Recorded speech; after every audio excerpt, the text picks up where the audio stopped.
let me ask Tim Miller, because I can see you pulling a few faces in, but I'm just not entirely sure why. So explain what you're feeling right now about this. I just think this is like one of the most depressing 35 minutes I've ever spent in my entire life being on with these people. And I think that this is a big tragedy.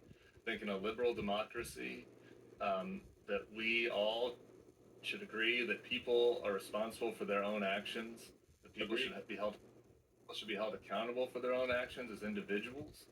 That this is not. I don't want this country to become Yugoslavia, where the Serbs hate the Croats, and every Croat is bad, and every Serb is bad, and every non-MAGA is responsible for Tyler Robinson's actions, and every MAGA is responsible for David DePape's actions. And we come on here and we shout at each other and we say that, oh, what did Kerry just say? Oh, that the liberals have become violent. It's a violent movement. It's like that is not true. Or that Wajahat comes on here and starts shout and not answer the question, shouting like, why are we? What is the point of this? But okay. Come back together. We should be able to come back together and engage on the merits of what happened. Every liberal is not violent.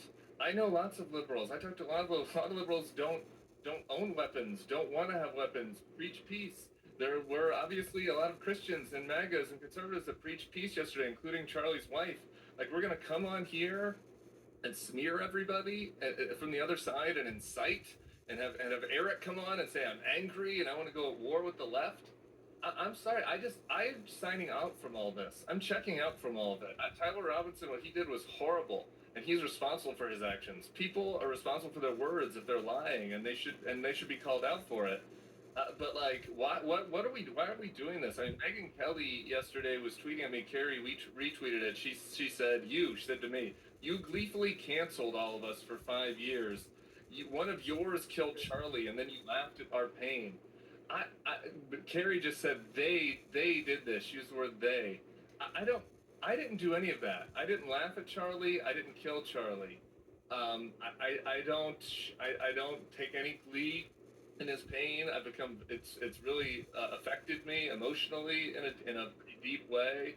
And I think that the way that we've all decided to treat each other on these panels, like we're enemies, and there's some civil war, when like the reality is a deranged 22-year-old that got radicalized did something really bad, and we should all fucking condemn it and say we don't want that to become a country where people do political assassinations. Unfortunately, I just don't think that we're up for that, and I've got to listen to this clown show, and it's pretty frustrating, frankly. And it's not frustrating, actually. It's really sad. It makes me sad. I'm depressed by it all. Killer of children, the number one killer of children and young teens in America, tragically, in the past 2 years, is guns. We have more guns. I'm just saying this is a fact. The number one killer of children and teens in the United States of America, and I think this is a sobering moment for everyone, because I got kids too, is guns. We have more guns, Pierce, than people. Now, I'm not saying that there's a lot of people who have Second Amendment. They're very responsible for the guns. But this 22-year-old Tyler, who was radicalized online, like Tim said, we don't know what's happening with him. He had clear access to guns. And I would hope that this is a moment where some people say, you know what? A majority of gun owners are very responsible. They are in America. That's also a fact. But maybe having this easy access to AR-15 style weapons, maybe just having some Except the difference here, so everyone knows my view about the gun issue, and ultimately I concluded this is an issue Americans have to work out themselves in their own country. And I got that message, which I think is completely reasonable. I feel the same way if Americans were telling us how to lead our lives here, so fair enough. But Eric, one of the things about that argument, which I think doesn't really apply here, is it looks like he just took his grandfather's old rifle. It wasn't a high-powered AR-15 he had personally gone and bought from a store where you could have a debate about whether someone like him should have had the access and so on. He just took his grandfather's old rifle. I'm not sure how you stop that happening, however many new laws you bring in for gun control. Hinted at this earlier. Everyone is accountable for their own behaviour. You shouldn't have your behavioural pattern dictated to by what the president does or anybody else. You, Wajahat, right? You're a smart guy. You're a passionate guy. You have a lot of strong beliefs, just like Charlie Kirk did. They didn't always interlock. Fair enough. But I found what you did yesterday was this mindset of, if Trump does it, I can do it. And where's the high moral ground in that? Where is the intellectual honesty? President Trump consoled the nation yesterday. President Trump consoled the nation yesterday. He Carrie, consoled for 2 a weeks ago, grieving let's widow. facts matter, Carrie, real quick. He 2 brought the weeks ago, country together. he did not bring the country together. He literally, after Erica said a beautiful statement, he literally increased the temperature and said the following. Yeah, we I know you read disagree it with already, but Charlie. you've done I the We hate same. know- my we know what opponent. it Listen, is. this is what Donald Trump said. I hate my opponent. You've read it And I already. don't want the best for them. You've read it And already. then, as we know, he has asked Pam Bondi, his DOJ, to go against all Democrats. This is a man who is the president of the United States. Lower the temperature. And I also want to say, because facts matter, 2 weeks ago, there was no suspect. 2 weeks ago, there was no motive. Irresponsibly and recklessly, it was Donald Trump who took to the world stage and irresponsibly and incorrectly blamed the radical left. And you also had Stephen Miller yesterday say them. They're responsible. I'm not responsible. Tim's not responsible. It was Tyler Robinson. But you When called did Stephen Miller a Tyler Nazi Robinson, yesterday. And they said they. You called Lower the Stephen Miller. temperature, guys. Look to your leader, Donald All Trump. right, but Lower the I look temperature. to you, Wajai. You called Stephen Miller a I'm not the Nazi president, yesterday. Piers Morgan. You called him a Nazi yesterday, effectively. You said this No, sounds I like did an not call him a unhinged Nazi. speech That in was J.D. Germany Vance. from J.D. Vance 1939. called Donald Trump Fine, America's but here's Hitler, my point, and Donald Trump Wajai. rewarded him by making him Wajai, the you vice want the president.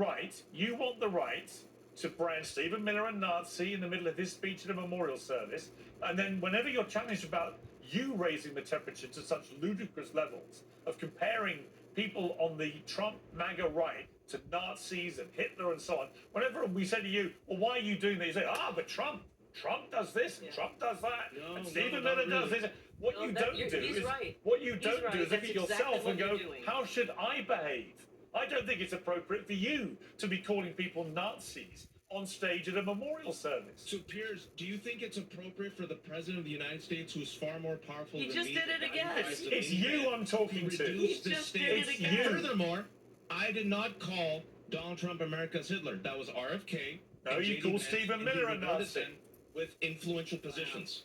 So, what Wait, are we doing Piers, here? Piers, What we're doing I here don't is know who this reminding guy you. is. As Donald What Trump, I'm doing here and you're is not reminding asking you of Donald what Trump you to lower the posted temperature. during the Ask memorial Donald Trump to lower the service. temperature. Tweet that out. You keep Tweet that talking out. about lowering What you the just said to me, Vajaya, Piers, you ask keep, Donald Trump. Vajaya, with respect, you keep talking about lowering the temperature. You're the guy who, in the middle of the memorial service, called one of the speakers a Nazi. Who did Stephen Miller. Stephen Miller quoted Goebbels.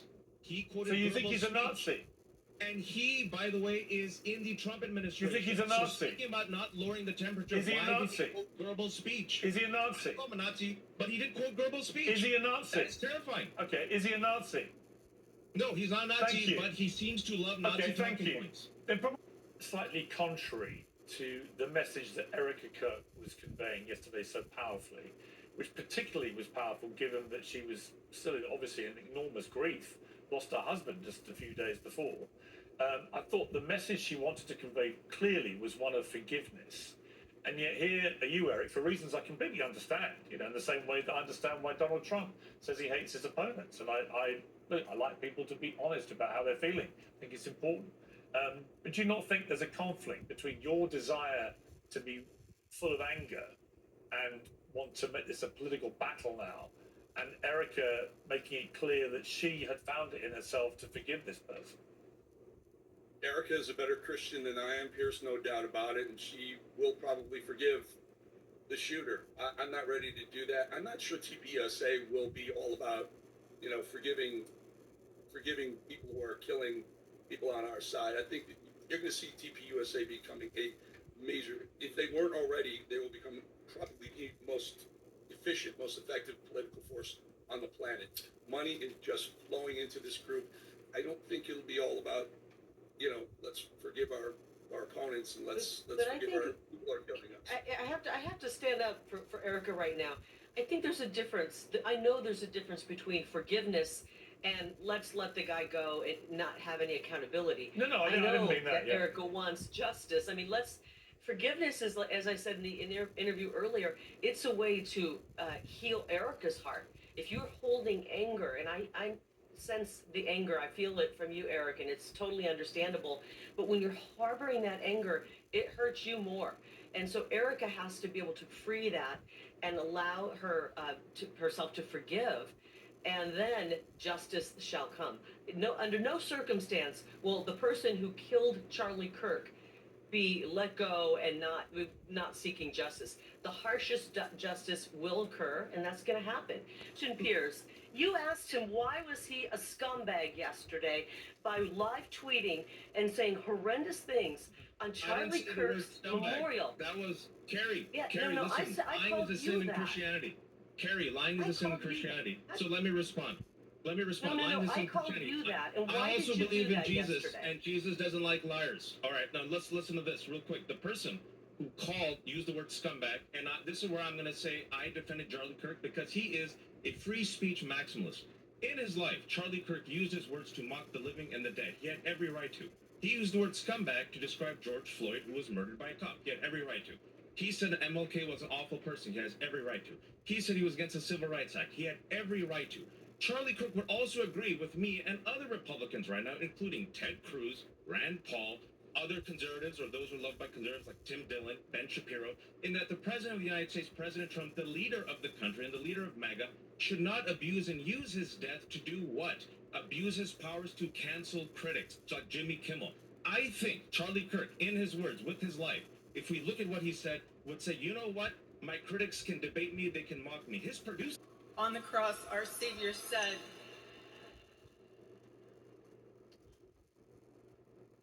Father, forgive them, for they not know what they do. That young man,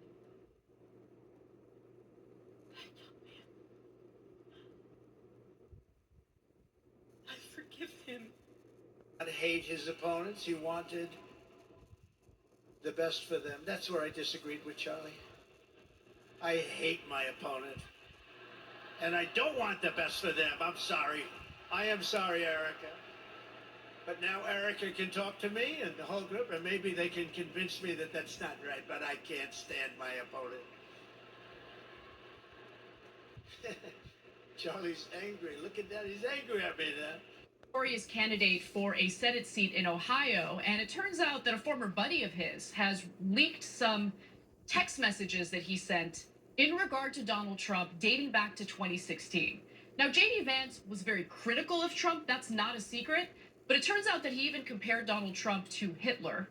So Josh McLaurin is the lawmaker from Georgia who decided to share the screenshot. He says, the screenshot below is J.D. Vance's unfiltered explanation from 2016 of the breakdown in Republican politics that he now personally is trying to exploit. The America's Hitler bit is at the end. The public deserves to know the magnitude of this guy's bad faith. And then he shares the screenshot of the text message. I'm going to read it in its entirety because I think all of it is fascinating and it shows you what J.D. Vance really thinks, but will clearly message something completely different for his political aspirations. He wrote, again, back in 2016, but I'm not surprised by Trump's rise, and I think the entire party has only itself to blame. We are, whether we like it or not, the party of lower income, lower education white people, and I have been saying for a long time that we need to offer those people something, and hell, maybe even expand our appeal to working class black people in the process. Ooh, wow, imagine that. He continues to say, or a demagogue would, we are now at that point. Trump is the fruit of the party's collective neglect. I go back and forth between thinking Trump is a cynical person like a-hole, like Nixon, who wouldn't be that bad and might even prove useful, or that he's America's Hitler. How's that for discouraging? Yeah, well, how's that for a sleazy liar? And I don't mean that text. That's where he's being honest. So I'm going to get to that in a second. First of all, unendorsement from Trump coming in 3, 2, 1. Okay, so we'll come back to that too. But that text message, well, that's the real J.D. Vance. He's talking to, at the time, a friend, now I suppose a former friend, right? And he's telling his real feelings. And he thinks Trump might be the next Hitler. He thinks, hey, maybe we could actually try to help black people too. He's honest about who his voters are. He's honest all throughout that text. Now, the current J.D. Vance is the sleaziest liar you'll ever see. He's kissing Donald Trump's ass on the left, the right, the middle. And oh my God, he's using every critical race theory nonsense talking point from the right wing to alienate blacks and to get white and by his own admission, uneducated whites to hate black people more. He's dividing us when we could be united on economic issues. Instead, he's dividing us on race. He's going with the worst hatred. He's helping to work with a guy he thinks might be Hitler. Does it get any worse than that? And the answer is maybe. The other guy in the race on the Republican side is Josh Mandel. And he is another guy who is nuclear level toxic. Okay? It's a house of horrors on the Republican side. By the way, you do have an alternative in that race. Morgan Harper, who's an awesome progressive, is in that race. MorganHarper.org. We'll put the link down below. MorganHarper.org. Make sure you're checking that out because she's running as well. When she actually did a debate against Josh Mandel a couple of times, she humiliated him. Mm-hmm. It was awesome to watch. Yeah, I'm a huge fan of Morgan Harper. She came in studio for an interview when she ran the first time, and I found her to be incredibly impressive, obviously very progressive, and I really hope that she wins in that race. But I do want to remind you all of how extreme J.D. Vance has gotten in terms of his rhetoric and his campaigning strategy. In fact, very recently we covered one of his latest campaign ads where he decided to mimic Donald Trump. And if you don't remember what that looked like, why don't we take a look? Are you a racist? Do you hate Mexicans? The media calls us racist for wanting to build Trump's wall. They censor us, but it doesn't change the truth. Joe Biden's open border is killing Ohioans, with more illegal drugs and more Democrat voters pouring into this country. This issue is personal. I nearly lost my mother to the poison coming across our border. No child should grow up an orphan. I'm J.D. Vance, and I approve this message because whatever they call us, we will put America first. Off with him saying, "Do you hate Mexicans?" Like, oh yeah. I mean, disgusting. I mean, it was just a pretty terrible ad. Obviously, it's not trying to appeal to us, but he has taken on Donald Trump's style of campaigning, and he's exploiting what Donald Trump has created in the Republican Party. So that's a great point about the ad, because in the ad he says, "Are you racist? Do you hate Mexicans?" That's the beginning of it. Now, when you look at the text, you realize that's what he thinks his base actually thinks. And then he says, of course, in the ad, now, of course you don't do that, right? You don't believe that. But you know that they're all dirty and they're going to make the country worse. Right. So he's smart enough to know what the political dynamics in America are. And he's smart enough to know that the Republicans are choosing an avowedly racist strategy. And then he himself adopts that strategy and uses it in a campaign ad. It's just, look, when you sign up to be on Hitler's team, it's just hard to get worse than that. But Jake, he just wants that Senate seat so bad. I mean, doesn't that make it better? Yeah, by the way, every Republican who's kissing Trump's ass just for a Senate seat, Dr. Oz, among many others, I mean, there is no end to the shame that you should live with for the rest of your life. Look, I think this is why so many Americans have lost trust in our institutions, which is honestly a pretty dangerous climate to live in, right? They don't trust our politicians. How could you? When this kind of news comes out and it's abundantly clear that politicians don't really stand for anything, they just go with whatever political wave is going to be beneficial for their political campaigns. And remember, J.D. Vance was critical of Trump before and then later apologized about it. For instance, he wrote a column back in February of 2016 in USA Today where he said that Trump's actual policy proposals, such as they are, range from immoral to absurd. In October of 2016, he described Trump as reprehensible in a post on Twitter. He also stated his intentions to vote for the independent presidential candidate, Evan McMullin. And later, when he realized that maybe that's not going to help him with his campaign, he deleted those tweets and apologized. Trump surprisingly endorsed him anyway because he thinks that J.D. Vance is the best candidate to win, Republican candidate to win in that race. But let's just hold and see how he's going to take the latest news where J.D. Vance had basically called him Hitler.